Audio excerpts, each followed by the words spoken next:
அஸ்திரசஸ்திரம்னா கதாபாணிகி இருக்கோ, மனுஷ பலம் இல்லைன்னா வரும்.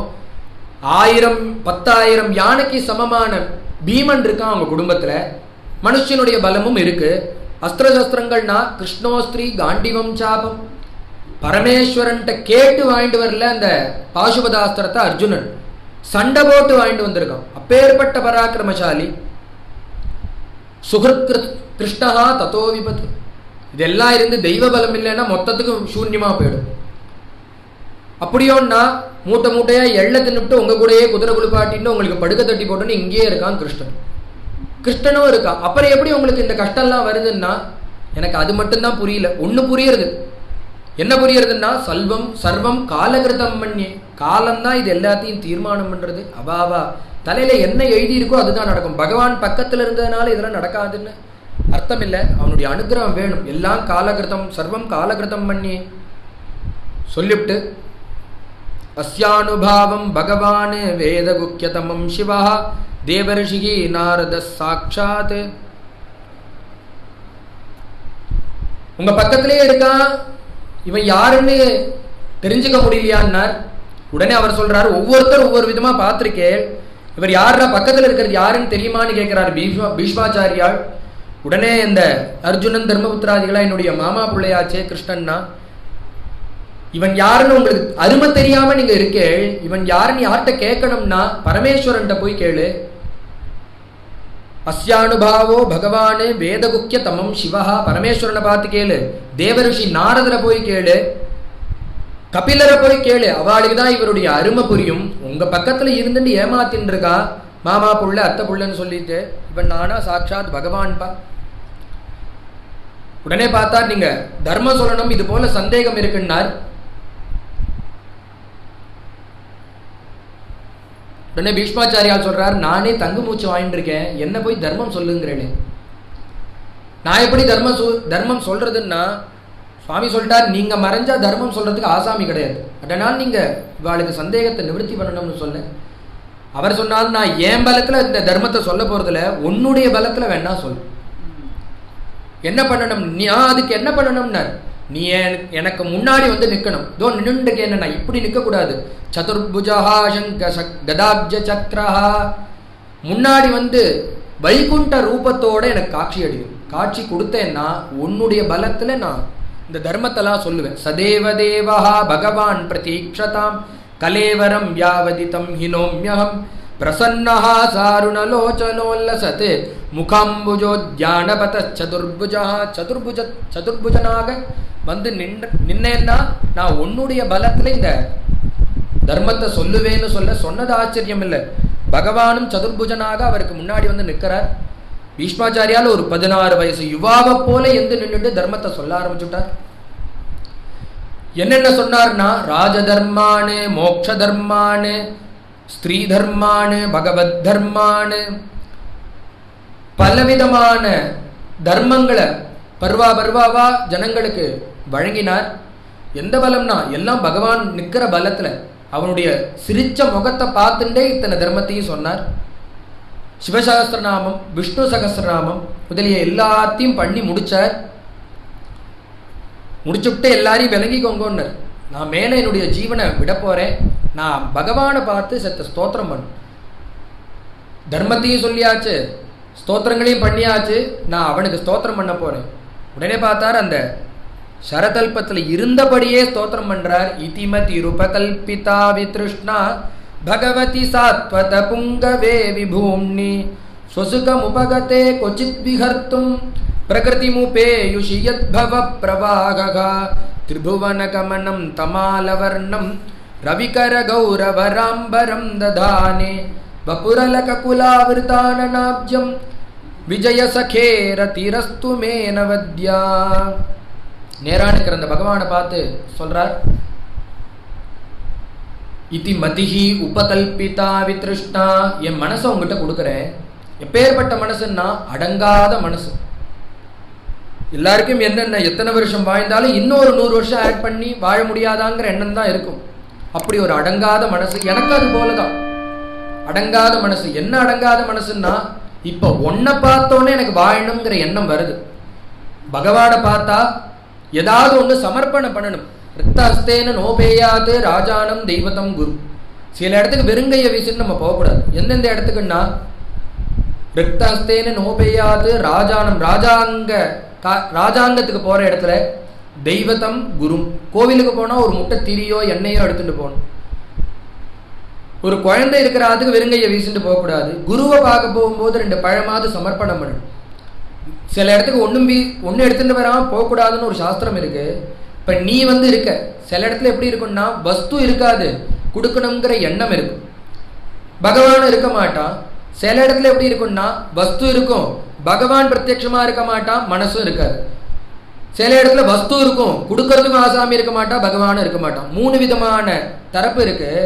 ஆனா இங்க எப்படின்னா கொடுக்கறங்கிற எண்ணம் எனக்கு இருக்கு, வாங்கிக்கிறதுக்கோ நீயும் பிரத்யட்சமா இருக்க, ஆனா வஸ்து தான் இல்லை.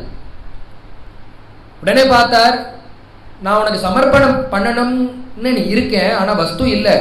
ஆனா நான் உன்னை இப்ப சமர்ப்பணம் பண்ண போறேன். எதை பண்ண போறேன்னா என் மனசை, அடங்காத மனசை நான் சமர்ப்பணம் பண்ண போறேன். எப்படி அடங்காத மனசுன்னா, இது வரைக்கும் எனக்கு ஆசையே இல்லை, வாழணுங்கிற ஆசை இல்லை. ஆனா உன்னை சதுர்புஜனா எப்ப பார்த்தேனோ எனக்கு இன்னும் கொஞ்சம் வாழணும் போல இருக்கு. அடங்காத மனசு அபித்ருஷ்ணா, அந்த மனசை உங்ககிட்ட சமர்ப்பணம் பண்ண. கொடுக்கணுங்கிற எண்ணமுடைய ஒரு மனசு இருக்கே, அந்த மனசை உங்ககிட்ட சமர்ப்பணம். அடங்கின மனசுன்னு ஒரு அர்த்தம் உண்டு. என்ன அடங்கின மனசுன்னா, நம்மளுக்கு எனக்கு பின்னாடி நான் காலம் ஆயிட்டேன்னா எனக்கு யாரு கர்மாக்கள் பண்ண போறா, எனக்கு குழந்தையா ஒருத்தரும் கிடையாது, பிரம்மச்சாரி நான். அப்படி அந்த மனசை எனக்கு யாரும் எதுவும் பண்ண போறதில்ல, அதனாலேயே எனக்கு முன்னாடியே மனசு அடங்கி போயிடுது. அந்த மனசை உங்ககிட்ட ஒப்படைச்சேன். இப்ப அடங்காத மனசு உன்னை பார்த்த பரம் 2 விதமான மனசையும் உங்ககிட்ட ஒப்படைக்கிறேன். இப்போ உன்னை பார்த்தா எனக்கு ஆசையா இருக்கு, இன்னொரு 100 வருஷம் வாழணும் போல, அந்த மனசை உங்ககிட்ட சமர்ப்பிக்கிறேன். வஸ்து விஷயம் இல்லை, நீ வஸ்துவை தான் எடுத்துக்க மாட்டியே. நீ என்ன எடுத்துப்ப, பாவக்ராகி ஜனார்தனா. நிவேதனம் பண்ணா அந்த நிவேதனத்தை எடுத்துக்கல, நிவேதனம் பண்ணணுங்கிற பாவத்தை தான் நீ எடுத்துக்கிற. அதனால அந்த மனசை தான் நீ உங்ககிட்ட ஒப்படைக்கணும். அந்த மனசை நான் உனக்கு சமர்ப்பணம் பண்றேன், அதை நீ எடுத்துக்கணும். பகவதி சாத்வத புங்கவே விபூம்னி சொசுகம் உபகதே கொச்சித் விகர்த்தும். யாருக்கிட்ட இந்த மனசை நான் சமர்ப்பணம் பண்றேன்னா கொச்சித் விகர்த்தும் ஸ்வசுகம் உபகதே. ஒரு சமயம் நீ அந்த கோபிகளுக்கு அனுகிரகம் பண்றதுக்காக அந்த பிருந்தாவனத்துல மாயையை கூட்டு வச்சுண்டு நீ அனுகிரகம் பண்ணினியே, அந்த கோபிகளுக்கு அனுகிரகம் பண்ணினே, அந்த ராசக்கிரீடாலோலனான கிருஷ்ணன் கிட்ட என் மனசை வச்சேங்கிற. பார்க்கறதுக்கு பிரம்மச்சாரி கடினமா இருக்கிறது போல இருக்கும், ஆனா மிருதுவான ஒரு பக்தரா அந்த பீஷ்மாச்சாரியா. எது போலன்னா எந்த எந்த கோபிகள்னா பகவான் அப்படி சங்கல்பம் பண்றாரு, இந்த கோபிகள் மட்டுமே வரணும்னு. அந்த வார்த்தையை இங்க சொல்றார், கொச்சித் விகர்த்தும். இவர் இங்க விகர்த்தும்ங்கிறார். அங்க சுகாச்சாரியால் சொல்றார், பகவான் பிதா ராத்ரீஹி சரதோத்புல்ல மல்லிகா வீக்ஷரந்தும் மனச்சக்ரே யோகமாயாம் உபாஸ்ருதா. யோகமாயாம் உபாஸ்ருதாங்கிற தனக்கு கீழே இருக்கக்கூடியதான அந்த மாயையை வச்சுட்டு பகவான் லீல பண்ணாங்கிற. அங்க உபாஸ்ருதா, இங்க விகர்த்தும். இங்க விகர்த்துங்கிற அந்த மாயை வச்சு நீ ஒரு விளையாட்டு பண்ணியே, ராசக்கிரீடா லோலனாக பேர்பட்ட அந்த கிருஷ்ணன்ட்ட என்னுடைய மனசை நான் சமர்ப்பணம் பண்றேன். திரிபுவனகமனம் தமாலவர்ணம். இத்தாப்புல சைன்யத்திலேருந்து பார்த்தா எப்படி இருக்கும்னா, ஒரு சூரிய உதயத்துல அருணோதய காலத்துல சிகப்பான ஒரு நிறம், அதுக்கு நடுப்பரியே மத்தியத்திலேயே ரவிகர கௌரவராம்பரம் ததானே, மின்னல போல இருக்கக்கூடியதான உன்னுடைய திருமேனி. வபுரல ககுலாவிருதானநாப்ஜம். அப்படியே நெத்தியெல்லாம் எப்படி இருக்குன்னா பொட்டு பொட்டு பொட்டு பொட்டா அங்கேயும் இங்கேயும் தேர வச்சுன்னு சுத்தின்னு இருக்கான் பகவான் அந்த யுத்த காலத்துல. அப்படி சுத்திர காலத்துல வேர்வை அப்படியே முத்து முத்தா வேர்த்திருக்கான். எது போல இருக்குன்னா, திருவள்ளிக்கேணி போய் இப்ப இந்த பார்த்த சாரதியை பார்த்தா தெரியும், இதே திருக்கோலம் தான். அந்த சுவாமி முகத்தை பார்த்தா இன்னைக்கு அந்த வடு இருக்கிறது, வடு இருக்கு. அந்த பிரபுவை சொல்றார், அங்கேயும் இங்கே அலைஞ்சு முத்து முத்தா வேர்த்திருக்கு. அதற்கு மத்தியத்துல பபுர் அலககுலா, முடி முன்னெத்தி கேசங்கள்லாம் எப்படின்னா சுருள் சுருள் சுருள் சுருளா சுருண்டு முகத்தை மறைக்கிறதாம். சுவாமி செத்த குறுக்க ஒரு தடவை தேர் ஓட்டுறதுக்கு கண்ணு தெரியணுமேங்கிறதுக்காக அந்த முடி எடுத்து மேல மேல போட்டுக்கிறாளும். பபுர் அலககுலா விருத்தானநாப்ஜம் விஜய சகே. யாரு நீன்னா அர்ஜுனனுடைய சாரதியா. நீ இந்த அந்த பக்கம் இருக்கிறவாளுக்கெல்லாம் இந்த தரிசனமே கிடையாது. இந்த எதிர்பக்கத்தில் இருக்கிற எங்களுக்கு தான் இந்த சேவை நன்னா ஆச்சு. யாராகன்னா பார்த்த சாரதியாக எங்களுக்கு சேவையாரு. அப்பேற்பட்ட ஒன்னிடத்துல என்னுடைய மனசு ரயிக்கிறதுங்கிற ரத்திரஸ்து மேனவத்யா அந்த ரூபத்துல நான் மயங்கினேன். அது மட்டுமா யுதிதுரகரஜா விதும்ர விஸ்வக் கச்சலுலித ஸ்ரமவாத்யலங்கிருதாஸ்யே. வேவ அப்படி முத்து முத்தா இருக்கு. இதை எய்தாவல பாக்குற எங்களுக்கு சேவை ஆகிறது. மம நிஷித ஷரைர் விபித்யமான கொச்சிவில சத் கவச்சேஸ்து கிருஷ்ணாத்மா. அப்படி பார்த்துட்டே இருக்கிற காலத்துல ஒரு நாள் என்னாச்சுன்னா 10வது நாள் யுத்தம். இந்த துரியோதனன் ஏதோ ஒன்று சொல்லிவிட்டான் இந்த பீஷ்மாச்சாரியால், நீங்க ஒழுங்கா யுத்தம் பண்ணலன்னு. அந்த கோபத்துல நான் என்ன பண்ணினேன் அன்னைக்கு ஒன்று 10வது நாள் யுத்தம் அன்னைக்கு உன் மேல ஒரு பானத்தை போட்டேன் எதிர்த்தரப்புல இருந்து. அந்த பானம் என்ன ஆச்சுன்னா உன்னுடைய கவச்சத்துல குத்தி உன்னுடைய மார்பை பிளந்து விடுத்து. மம நிஷித ஷரீர் அபித்யமான கொச்சிவில சத் கவச்சேஸ்து கிருஷ்ணாத்மா.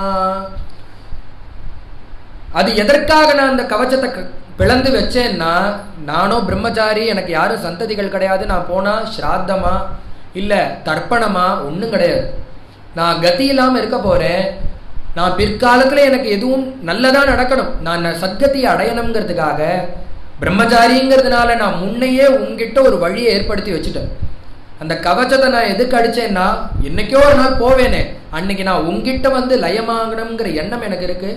அதனாலதான் நான் உன்னை அடிச்சேன்னர். கவச்சேஸ்து கிருஷ்ணாத்மா சபதி சகிவச்சோ நிஷம்ய மத்யே நிஜ பலயோர் பலயோரதம் நிவேஷ்யா ஸ்திதவதி பர சைனிகாயுரக்ஷ்ணா கிருதவதி பார்த்த சகேர திர்மமாஸ்து. ஒரு தேரோற்ற சாரதி என்னென்ன காரியம் பண்ணணுமோ அத்தனையும் நீ பண்ணிருக்க. யாருக்காகன்னா அந்த அர்ஜுனனின் பொருட்டு எல்லாத்தையும் நீ பண்ற. என்ன பண்ணுவாராம் பகவான்னா, சபதி சகிவச்சா, ஹே கிருஷ்ணா தேர அங்க ஓட்டு, ஹே கிருஷ்ணா தேர இங்க ஓட்டு, அவனுக்கு முன்னாடி போய் நிறுத்து, வேகமா ஓட்டு. ஒவ்வொரு கமெண்ட் கொடுக்க கொடுக்க கொடுக்க கொடுக்க பகவான் அதை கேட்டு கேட்டு காரியத்தை பண்ணுவான். சபதி சகிவச்சா நிஷம்ய மத்யே அப்படி நிறுத்திண்டு நிஜ பலயோர் பலயோரதம் நிவேஷ்யா. அவன் போக சொன்னா போற. போய் ஒரு சாரத்துக்கு என்ன காரியம்னா, எய்தாப்புல நிக்கிறது யாருங்கிறத அந்த மேல இருக்கிற ராஜாவுக்கு சொல்லணும். எய்தாப்புல நிக்கிறது இன்னார், இன்ன பெயர், இன்ன பராக்கிரம் உடையவர்னு உள்ள தேர்தட்டில் இருக்கக்கூடிய அந்த ராஜாவுக்கு எடுத்து சொல்லணும். அதுதான் ஒரு சாரத்தினுடைய உத்தம சாரதிக்கு லட்சணம். நீயும் அந்த உத்தமமான காரியத்தை பார்த்த. லோகம் என்ன நினைச்சுட்டு இருக்கும், அர்ஜுனன் மேல வச்ச வாத்சல்யத்தை உத்தம சாரதி காரியத்தை நீ பார்த்தன்னு நினைக்கும். உண்மை அது இல்லை. எனக்கு தான் தெரியும் உண்மை என்னன்னு. ஸ்திதவதி பர சைனிகாயுரக்ஷ்ணா. இதாபல நின்று சொல்லும் போது என்ன சொல்றார், அயம் துரோணஹா, அயம் பீஷ்மஹா, அயம் கிருபஹா, அயம் சல்யா, ஒவ்வொருத்தர் பேரை சொல்லி நீ காமிச்சுட்டே வர. காமிக்கிற காலத்துல நீ என்ன பண்றன்னா, ஸ்தித பை சைனிகாயுரக்ஷ்ணா ஆயுஷ அப்படியே அபகரிச்சுக்க. பேரை சொல்றதா எல்லாரும் நினைச்சுக்கிறா, சாரதி காரியத்தை பாக்குறதா. தாப்பல நிக்கிறவாளுடைய சத்த முழுக்க நீ உறிஞ்சுடுற. அவளுடைய ஆயுச புடுங்கிண்டு பொம்மை போல நிறுத்தியிருக்க. எதற்காகன்னா, இந்த அர்ஜுனனுக்கு ஜெயத்தை வாங்கி தரணுங்கிறதுக்காக அவள்கிட்ட இருக்கிற பலத்தெல்லாம் நீ எடுத்துக்கிட்ட.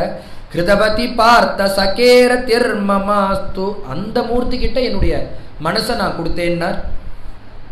ஸ்வனிகம் அமபஹாய மத் பிரதிஜ்ஞாம். 10வது நாள் யுத்தம். இந்த துரியோதனன் வந்து சொன்னா, நீங்க கபடமா யுத்தம் பண்றீங்க, அவளுக்கும் தாத்தா இவனுக்கும் தாத்தா, நீங்க ரொம்ப கபடமா யுத்தம் பண்றீங்க. ஏன் கபடமா யுத்தம் பண்றீங்கன்னா, அந்த பக்கம் ஒரு தலை கூட கீழே விழவே இல்லை, மடியவே இல்லை யாருமே. நன்னா யுத்தம் பண்ணேன்னா அந்த பக்கம் இழப்பு நிறைய இருக்கணும்னா. உடனே அவர் சொன்னார், இந்த பக்கம் இழப்பு இல்லாம உன்னை காப்பாத்திட்டு இவ்வளவு நாள் இருக்கேனேடா, அதை முதல்ல தெரிஞ்சுக்கூடா. பகவான் இருக்க அந்த பக்கம், அவன்கிட்ட உன்னை இத்தனை நாள் காப்பாத்திருக்கேன், அது தெரியலையே அவனுக்கு பெருசா.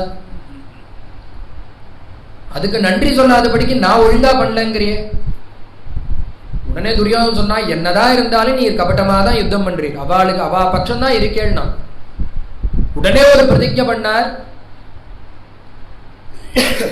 எந்த பிரபு இந்த மகாபாரத யுத்த காலத்துல சக்கராயுதாதி ஆயுதங்கள் எடுக்கிறது இல்லைன்னு ஒரு பிரதிஜை பண்ணியிருக்கானோ, அந்த பகவானை இன்னைக்கு நான் ஆயுதம் எடுக்க வைப்பேன் அப்படின்னு ஒரு சபதம் பண்ணிட்டு கிளம்பினார் கூடாரத்துல இருந்து. சொன்னது ஆச்சரியம் இல்லை. போய் அந்த யுத்த காலத்தில் அபாரமான யுத்தம், காலாக்னி ருத்ரனை போல பிரகாசிக்கிறார் இந்த பீஷ்மாச்சாரியால். பிரதிபானம் போட முடியாம எதிர்த்தரப்பு ஜனங்கள்லாம் தவிச்சு போறா, எதுவுமே பண்ண முடியல. சுவாமியினுடைய கவச்சத்தை பிளந்துண்டு ஒரு பானம் குத்தி விடுத்து. சுவாமி பார்த்தார், தன்னுடைய மார்பிலேயே ஒரு கவச்சம் குத்தி விடுது. அப்ப அந்த அர்ஜுனனுடைய கதி என்னன்னு திரும்பி பார்ப்போம்னு பார்த்தா முள்ளம்பன்றிய போல நிக்க வச்சிருக்காராம். பானத்தை போட்டு அடிக்கி அடிக்கி அடிக்கி அடிக்கி அடிக்கி அவன் முகமே தெரியல, அப்படி கொண்டு வந்து நிறுத்தியிருக்கார். என்னன்னா அப்படி ஒரு கோபமா பிரகாசிக்கிறார். சுவாமிக்கு கண்ணு ஜலம் வந்துடுது. ஏன்னா பக்தனுக்கு இப்படி ஒரு நிலைமை வந்துடுது, தன்னுடைய சக்காக்கு இப்படி ஒரு நிலைமை வந்துடுது. இதை பண்ணது யாருன்னு பார்த்தா பீஷ்மாச்சாரியால்னு தெரிஞ்சிடுது. உடனே சுவாமி எந்த பிரபு சக்கராயுதத்தை எடுக்கிறன்னு பிரதிஜை பண்ணாரோ அந்த பிரபு அந்த சக்கராயுதத்தை தேர்தட்டில் தான் வச்சிருக்காரு. பட்டுன்னு சக்கராயுதத்தை எடுத்துட்டார், தன்னுடைய பிரதிஜையை விட்டார், விறுவிறுவிறுவிறுன்னு ஓடுறார். எதுக்குன்னா அந்த பீஷ்மரனா இன்னைக்கு வதம் பண்ணியே தீரும். அந்த பக்கம் இருக்கிறவாள் சொல்றா, ஹதோ பீஷ்மஹா ஹதோ பீஷ்மஹா ஹதோ பீஷ்மஹான்னு கத்துறா. இன்னைக்கு பீஷ்மர் போயிட்டார், பகவான் கோபத்தோட சக்கராயுதத்தை எடுத்துட்டு வர. பீஷ்மர் போயிட்டார், பீஷ்மர் போயிட்டார்னு கத்துறா. உடனே பீஷ்மர் சொல்றார், பீஷ்மர் போனான்னு சொல்லாதீங்கோ, பீஷ்மர் சத்கதி அடைய போறான்னு சொல்லுங்க, பகவான் கையால வதத்தை அடைஞ்சு. அதையும் தாண்டிட்டு பகவான் அவர் எடுத்த நெருங்குறார். திருத்த ரத சலனஹா அப்யயா ஜலத்குஹு ஹரிரிவ கந்துமி பங்கதோத்தரியா. தாண்டி வந்து வரார். உடனே தன்னுடைய பீதாம்பரம் அவர் அறியாம அந்த வேகத்துல கீழே விழு. பீதாம்பரம் கீழே விழுறது. அந்த பீதாம்பரத்தையும் தாண்டாராம் பகவான். அவர் அறியாம பீதாம்பரம் நழுவி விழுந்துடுது. நழுவி விழுந்த பீதாம்பரத்தையும் தாண்டினார், மேல ஓடி வந்துட்டே இருக்கு. இத பீஷ்மாச்சாரியால் சொல்றார், இந்த அவசரத்தை சொல்றார். நான் அங்க சபதம் பண்ணது யாருக்கும் தெரியாது, ஆனா நீ பிரதிஜை பண்ணியிருக்க அஸ்திரம் எடுக்க மாட்டேன்னு. ஆனா நீ எனக்கு எடுத்த, எல்லாரும் நினைச்சுட்டு இருப்பா அர்ஜுனனுக்காக எடுத்தன்னு. உண்மை அது கிடையாது, எனக்காக தான் நீ எடுத்தப்பா. இப்படி ஒரு பக்தன் பிரதிஜை பண்ணிவிட்டான், அவன் வாக்க சத்தியம் பண்ணணுங்கிறதுக்காக நீ உன்னுடைய பிரதிஜை, என்னுடைய பிரதிஜையை விட்டாலும் விடுவேன், என்னுடைய பக்தனுடைய சபதத்தை நிறைவேற்றுவேன், நீ எனக்கு அஸ்திரம் எடுத்த. அதை நான் சும்மா சொல்லல, வஸ்திரத்தை போட்டு தாண்டி காட்டி சொல்றேங்கிறது போல. கிராமத்துல என்ன பழக்கம்னா, சத்தியமானா கையில அடிச்சு சத்தியம் பண்ணுவோம், அதற்கு மேல சத்தியமானா சூடத்தை ஏற்றி ஒரு பிரகாரத்துல பண்ணுவோம், அதற்கு மேல சத்தியமானா வஸ்திரத்தை கீழே விரிச்சு அதை தாண்டுவோம். அப்படி பண்ணிட்டா என்ன தீர்மானமா அதை செய்ய மாட்டாங்கிற ஒரு நம்பிக்கை. நீ ஒரு சத்தியத்தை மீறின, எதை எப்படி மீறினா, என்னுடைய பக்தனுக்காக நான் எந்த கட்டம் வேணா போவேன், அதற்கு எது பிரமாணம்னா அதை நான் உங்களுக்கு சொன்னாத நீங்க நம்ப மாட்டேன், அது சத்தியம்ங்கிறதுக்கு எதிரானா துண்டை போட்டு தாண்டி காமிச்சு நான் அதை சொல்றேங்கிற எந்த பக்தன்னா அது நான் தான் அந்த பக்தன், எனக்காக தான் இந்த லீலை பண்ண. எல்லாரும் நினைச்சுட்டு இருப்பா அர்ஜுனன் மேல அந்த அஸ்திரம் விழுந்துருத்து, அதனாலதான் நீ வந்து இதெல்லாம் பண்ணினன்னு. உண்மை அது கிடையாது, எனக்காக தான் நீ பண்ண. ஹரிரிவஹந்துமி பங்கதோத்தரியா. உடனே அந்த அர்ஜுனன் வந்தான், காலை பிடிச்சான். சுவாமி அதையும் தாண்டி போனார், அர்ஜுனன் காலை பிடிச்சான். எங்க போறேன்னா பீஷ்மரை வதம் பண்ண போறேன்னா. பீஷ்மரையும் வதம் பண்ணக்கூடாது, அவர் என் தாத்தா, எங்களுக்குள்ள 1000 இருக்கும் வான்னு அழைச்சுன்னு போயிட்டான். இது அன்னைக்கு யுத்த காலத்தில் நடந்தது. அதை ஸ்மரிக்கிறார் பீஷ்மாச்சாரியால். இப்படி பலதரப்பட்ட ஸ்தோத்திரங்களை பண்ணிண்டே வர பீஷ்மாச்சாரியால் லலித கதி விலாசவல் குகாச பிரணய நிரீக்ஷண கல்பிதோருமானாஹ கிருதமனு கிருதவத்யாஹ உன்மதாந்தாஹ பிரகிருதி மகன் கில யஸ்ய கோபவத்வஹ.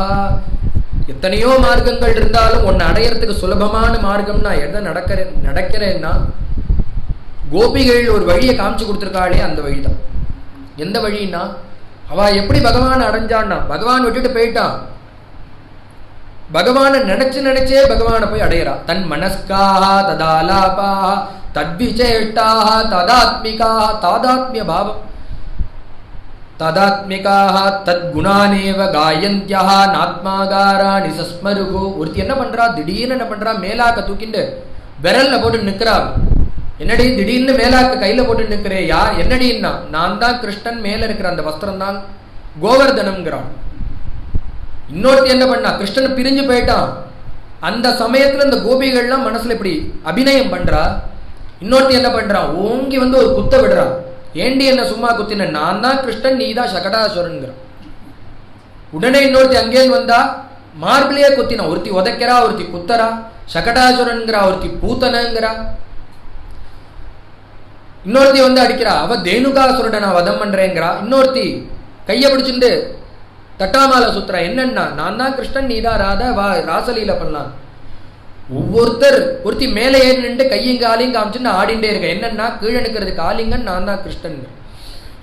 இது போல கிருஷ்ணன் என்னென்ன பண்ணானோ அது அத்தனையும் பெரட்டி பெரட்டி பெரட்டி பெரட்டி இவாலே பண்ணிட்டு இருக்கா.